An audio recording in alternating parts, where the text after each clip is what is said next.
They told him his life was over. They told him the pain would swallow his future. They told him he'd never walk again. But they had no idea who he really was, because everything changed in a single night. One moment of calm, one breath, and then a storm that shattered the world he knew. A moment so heavy, so violent, it forced him into a silence deeper than fear. A moment that tried to erase him completely. But here's the part no one expected. Inside that darkness, something awakened. Something most people never feel. Something that rises only when a person is pushed far beyond the edge of what they think they can survive. The doctors saw a man lying in a bed. His friends saw life falling apart. But inside that hospital room, behind the machines and the whispers, he discovered something that would change everything.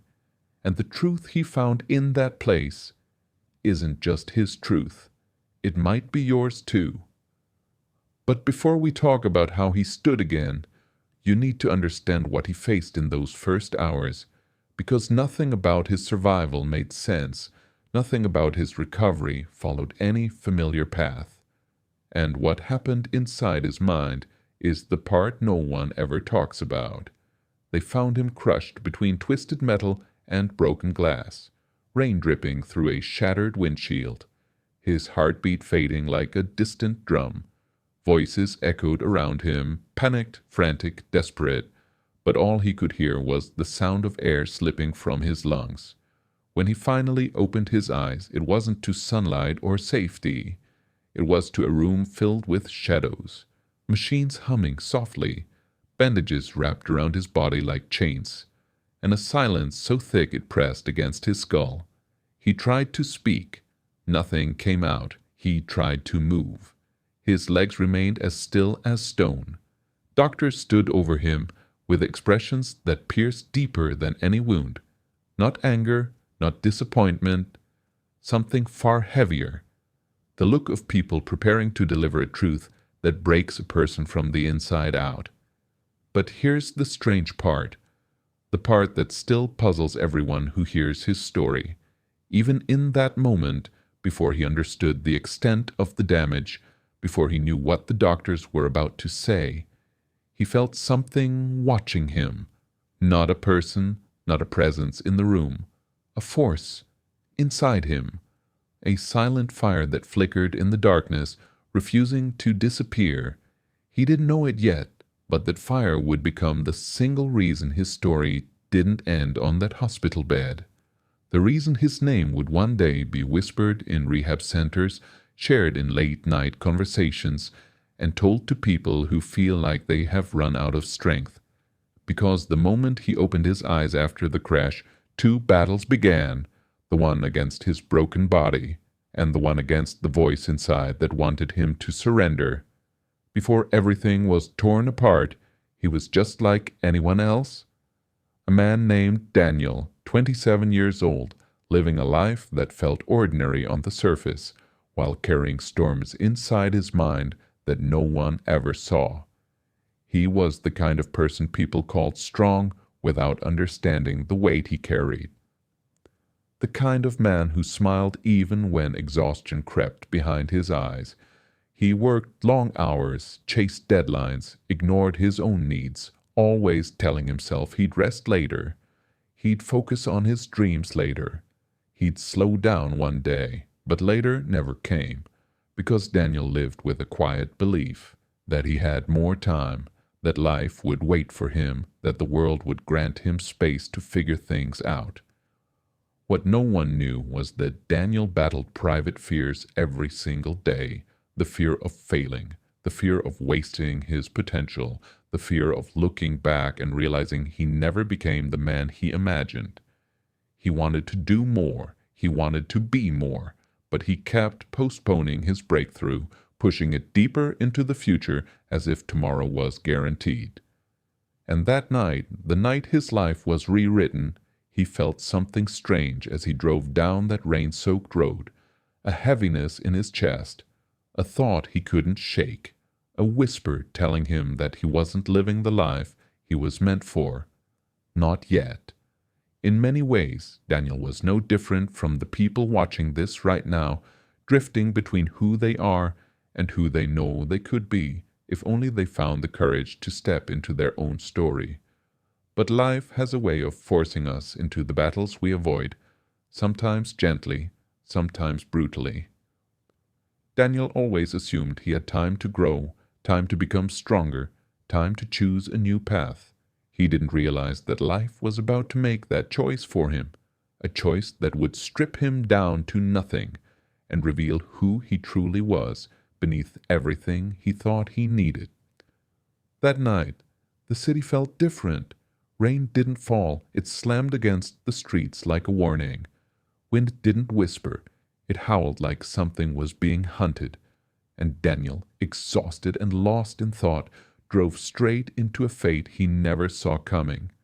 Headlights stretched across the wet asphalt, streetlights flickered like dying stars. And for a moment, just one moment, Daniel felt the world tighten around him as if something was about to break. He blinked. A shadow moved across the road, quick, sharp, impossible to identify. Then came the blinding flash, the scream of twisting metal, the violent spin of a car losing control. Time didn't slow down, it collapsed. The world flipped, glass exploding in every direction, the steering wheel crushing into his ribs, the seatbelt digging into his skin like a blade. And then silence, a silence so thick it swallowed everything, as if the world itself held its breath. Rain leaked through the shattered windshield. A metallic taste filled his mouth, and somewhere in the distance, sirens wailed, faint and delayed, like they were fighting through a nightmare just to reach him. Daniel couldn't move. He tried to lift his legs. Nothing. He tried to call for help, and only a broken whisper escaped his throat. His vision blurred as figures rushed toward him, voices shouting orders, hands pulling twisted metal away from his body, flashlights cutting through the darkness. But as they lifted him from the wreckage, something cold slid down his spine. A silent realization he didn't want to acknowledge. He felt nothing from the waist down. The ambulance doors slammed shut. The world outside vanished. All that remained was the rhythmic beep of a machine and the trembling breath of a man whose life had just been torn apart.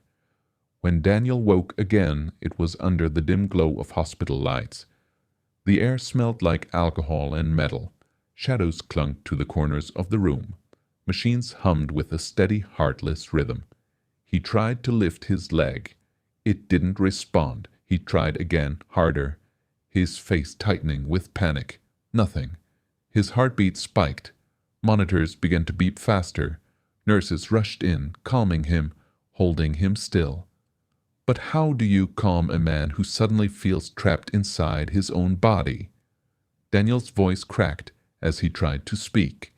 His lips moved, but the words came out broken, trembling. Why? Can't I feel my legs? The room went still. That silence, the hesitation, the way the doctor's eyes softened with pity, hit him harder than the crash, because Daniel already knew. Even before they said anything, his body had delivered the message, a message darker than the night that tried to claim him. His life, the life he knew, was gone, and the battle that awaited him was one no human is ever prepared for. Daniel didn't just wake up to pain. He woke up to a new reality, one that felt colder than the hospital rooms surrounding him. The doctors spoke gently, using words wrapped in softness, but no amount of kindness could hide the weight behind their voices. They explained the damage, they explained the surgery, they explained the uncertainty, but Daniel didn't hear any of it. All he heard was the echo of a single brutal sentence repeating over and over inside his skull, "You may never walk again." Those words burrowed into him like thorns. They didn't just wound his body, they shattered his identity.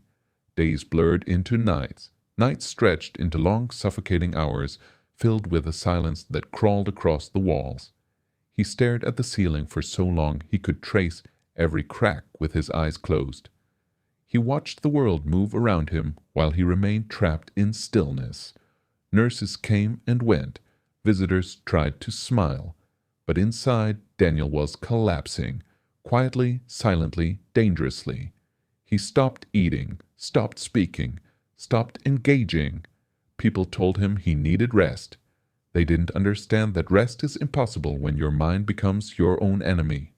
Because every time he closed his eyes, he saw himself running, feet pounding against the earth, lungs burning, heart racing, only to wake up to motionless limbs and the cruel reminder of what he had lost. Every dream became a nightmare. Every thought turned into a question he couldn't answer. What am I now? Who am I without strength? Why did this happen to me? At night, when the hospital halls were empty and the lights dimmed to a faint glow, he felt something heavier than pain, a shadow settling inside him. Not a supernatural presence, a psychological one, a darkness born from fear, regret, and helplessness. He heard footsteps in the hallway, machines beeping, wind tapping against the windows, but none of those sounds terrified him as much as the voice whispering inside his own mind.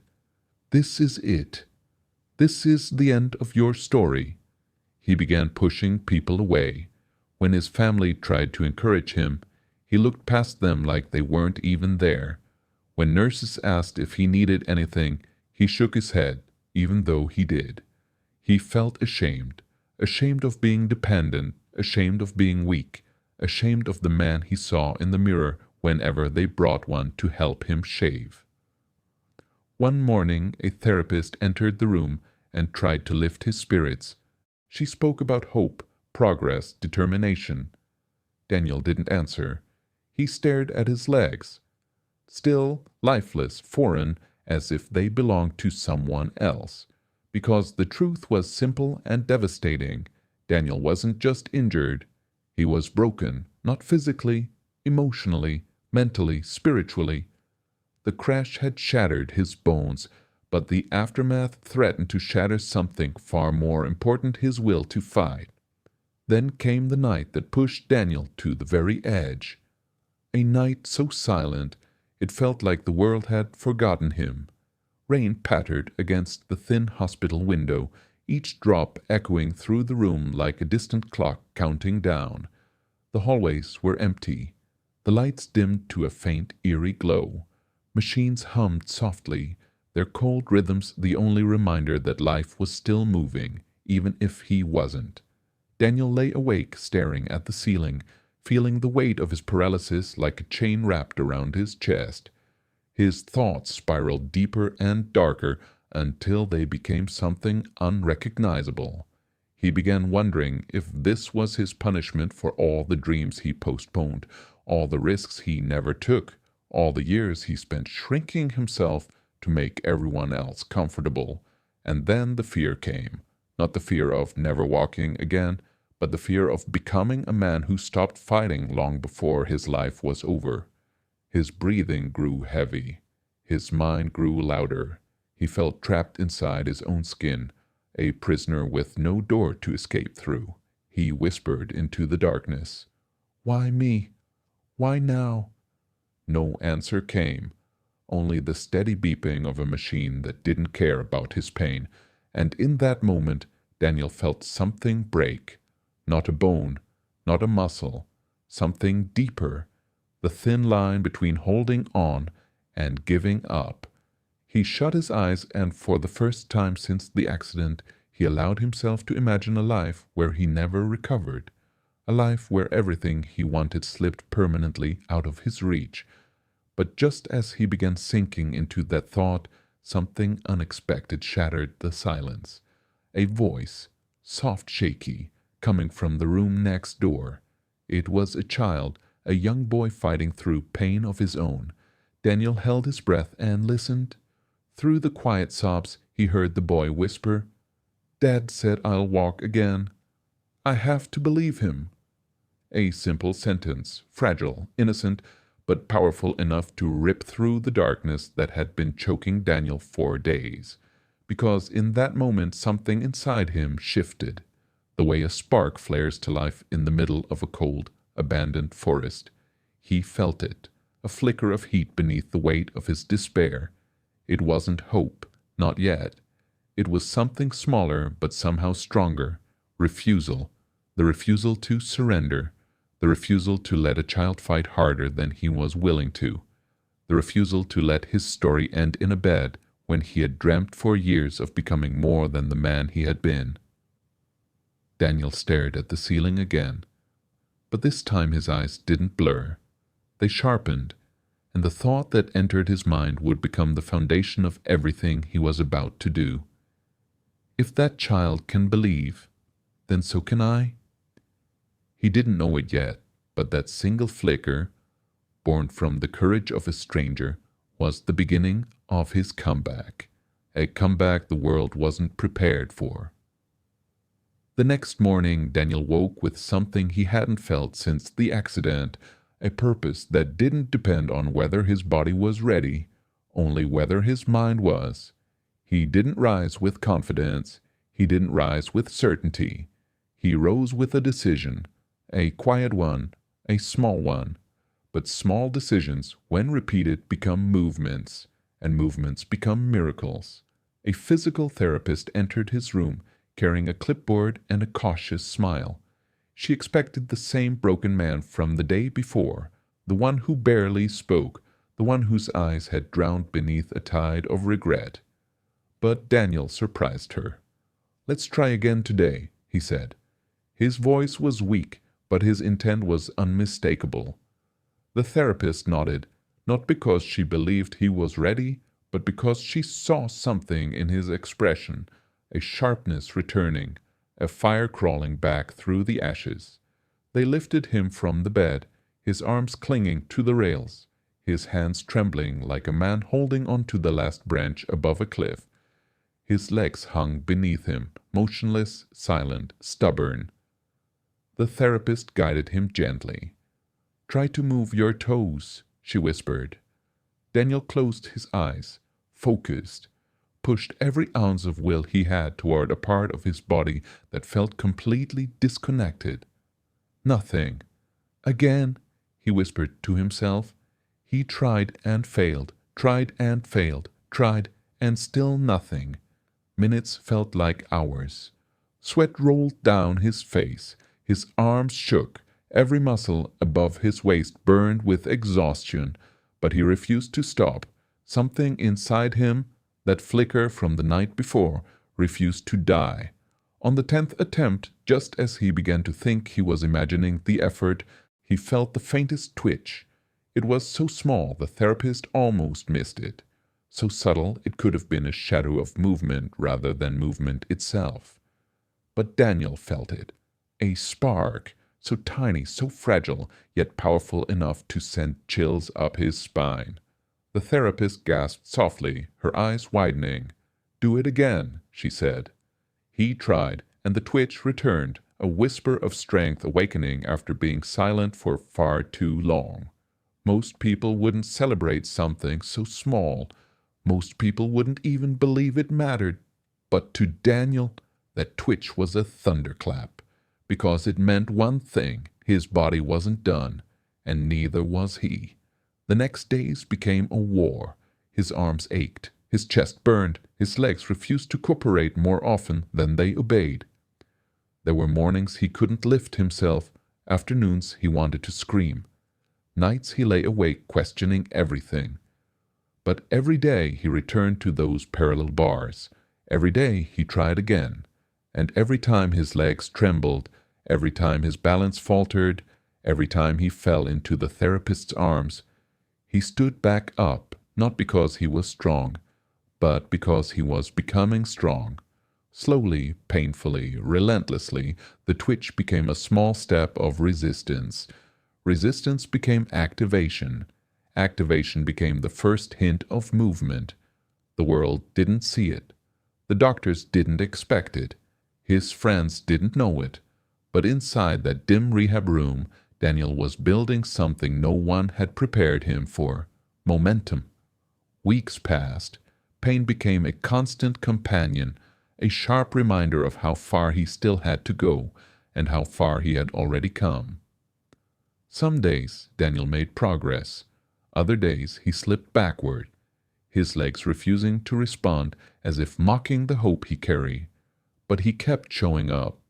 Every morning before the sun rose, he sat in silence, hands gripping the arms of his wheelchair, breathing slowly, deliberately, preparing for another battle. He didn't realize it at first, but something inside him was changing.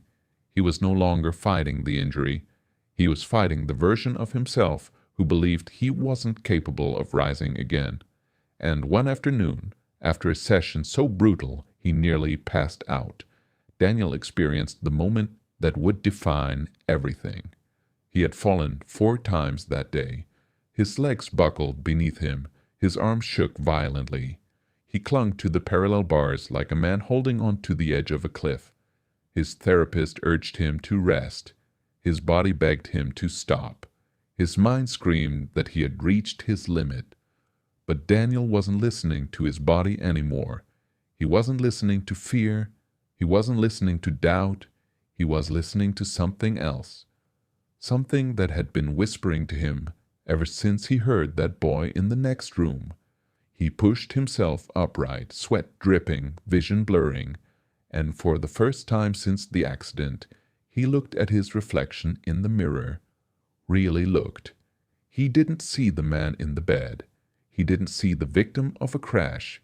He didn't see someone helpless. He saw a man who had survived something that could have ended him. He saw a man who was rebuilding himself, piece by piece, moment by moment, struggle by struggle. And then the realization hit him, quiet but powerful enough to drown out every doubt. They weren't wrong about my body. They were wrong about my spirit. His body could fail. His nerves could delay. His muscles could shake. But his spirit, that relentless burning force inside him, refused to break. He understood something in that instant that most people never discover. Strength isn't something you wait for. Strength is something you create. Inside the struggle, inside the pain, inside the moments when the world expects you to quit, Daniel whispered to himself, voice barely audible, "I'm not done. I'm not finished. I decide when my story ends." And with that single declaration, something shifted in him, permanently. It wasn't a miracle, it wasn't sudden, it wasn't dramatic. It was deeper than all of that, a truth carved from suffering. The world can take your certainty. It can take your comfort. It can take your plans.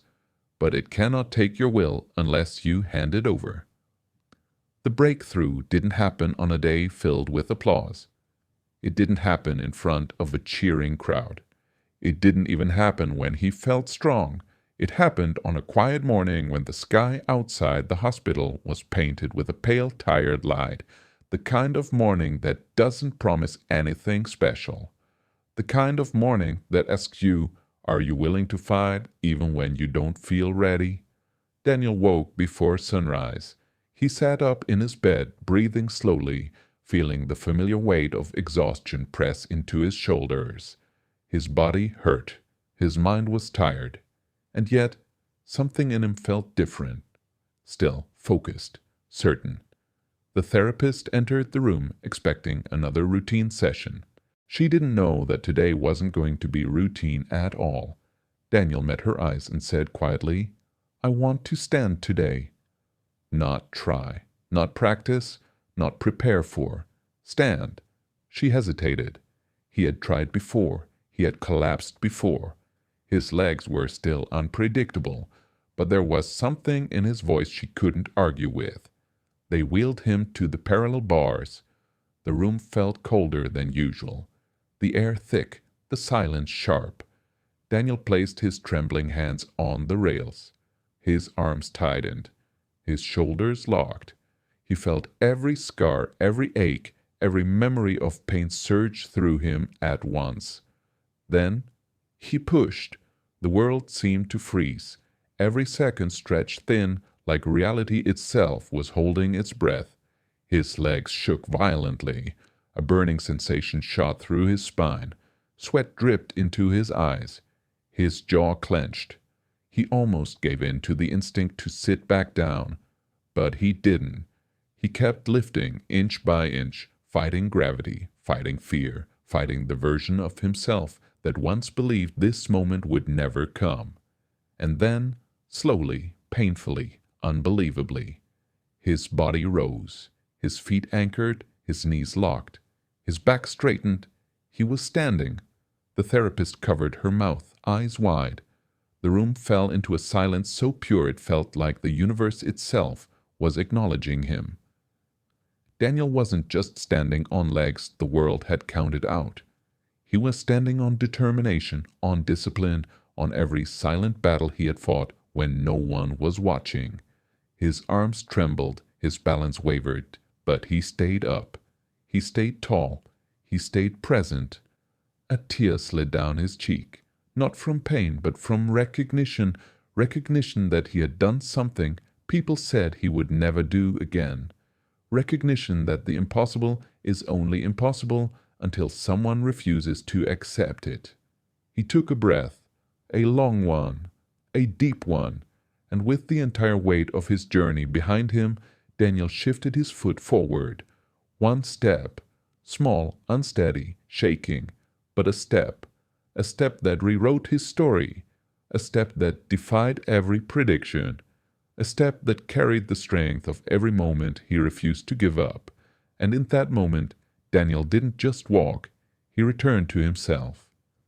Daniel's story isn't just about a man who walked again. It's about a truth we all carry, buried beneath doubt and fear. Every step forward begins with one small choice, one small action, one decision to refuse surrender. And here's the lesson for you. Not tomorrow, not next week, but today, choose one goal, just one. Something that matters to you, something that scares you a little. Then take one step. It doesn't have to be big. It doesn't have to be perfect, but it must be consistent, repeated, intentional. Because progress isn't always visible. Change doesn't always announce itself, but every tiny action, every push through discomfort, every refusal to quit is quietly building your comeback. Tonight, write down that goal. Tonight, commit to one action tomorrow that moves you closer. No excuses, no waiting. One goal, one action. It might feel small, it might feel invisible, but remember Daniel. He didn't leap from bed to walking in a day. He started with the tiniest twitch, and step by step, he rebuilt his life. Your comeback begins the same way. It starts with one step, taken deliberately, taken with purpose, taken even when the world expects you to stay down. If Daniel can rise when the world told him he wouldn't, what's stopping you? Take this moment. Comment below. I'm taking my first step.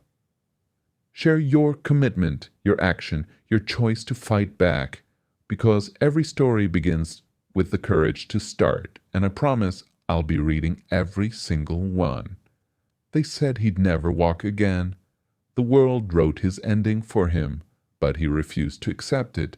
And now the question isn't whether he walked. The question is, what story are you writing for yourself? And when will you prove the world wrong? Your first step, your comeback, it starts today.